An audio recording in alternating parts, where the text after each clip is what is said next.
What is up, everybody? 412 Sports Cards here today, back with another video. Today, we're going to be talking about an interesting topic. How rare is too rare in the world of sports cards? So, all of us enjoy collecting rare, collecting scarce cards. We like our Prism Gold, NTRPAs, fill in the blank.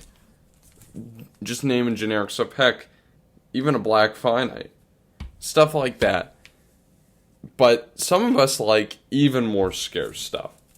That could come in the form of something like a Black Finite, or it could come in the form of one of my most recent pickups. Bought it at the same time I bought that beautiful Latang auto. Stuff like this. Evgeny Malkin Razor's Edge. Scuffs are on the case. This 360 point masterpiece from 2017, the Cup out of 10. Out of 10.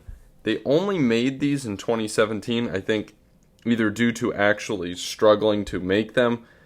For those of you who don't know, this is a piece of a skate blade that is in this card. I think they had trouble with the actual construction of the card, in addition to perhaps the impracticality of buying skate blades to only produce 10 cards. Only made it 1 year, only 9 subjects. Now this is scarce.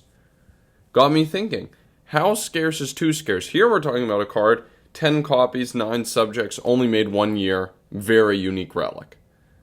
But let's go through some topics such as discussing, why is scarce good? We like scarce cards for a number of reasons. We like them because not everyone can have them.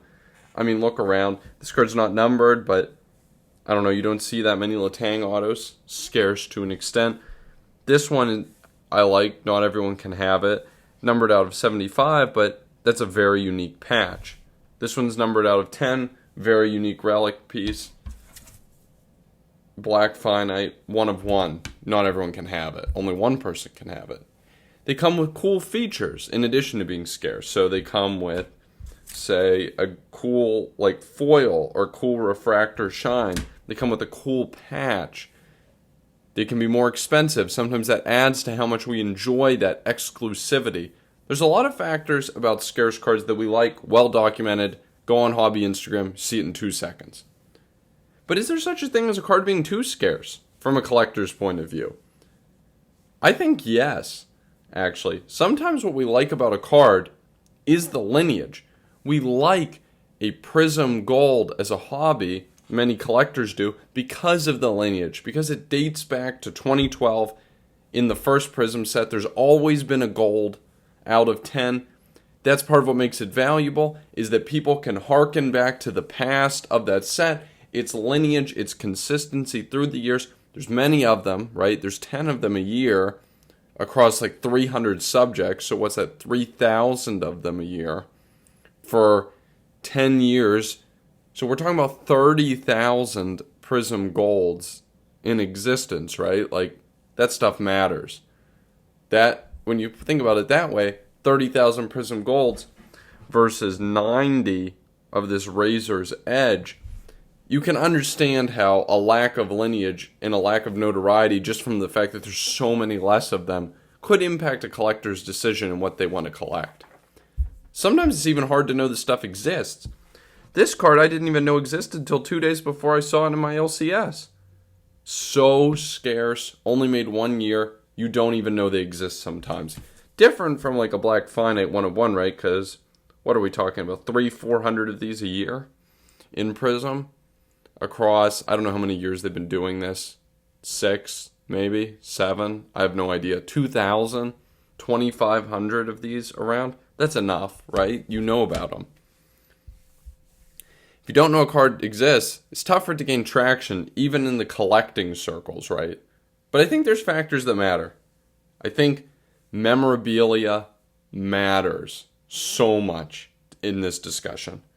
For a parallel, it's very tough. I think there's too scarce comes way before it comes for relic containing cards. For example, say you had a parallel, much like this, but we were talking about an elite new parallel and elite out of 50 or out of 10, it's probably not going to be that popular. No lineage. There's a decent, it's too scarce. You just don't see them all over the place. There's not enough buzz. It's tough. Even cards like, I would say, a black gold or a choice parallel that's only been around for 1 or 2 years, it doesn't have had the time to build the notoriety. It's too scarce in terms of number of years it's existed to be super collected, super collectible, enjoyed by collectors. I think relics completely change that. This relic could be from a set. Strata was only made 2 years, but I would say this is a very desirable card. I think relics are game changing when we think about, is something too scarce that it doesn't have notoriety.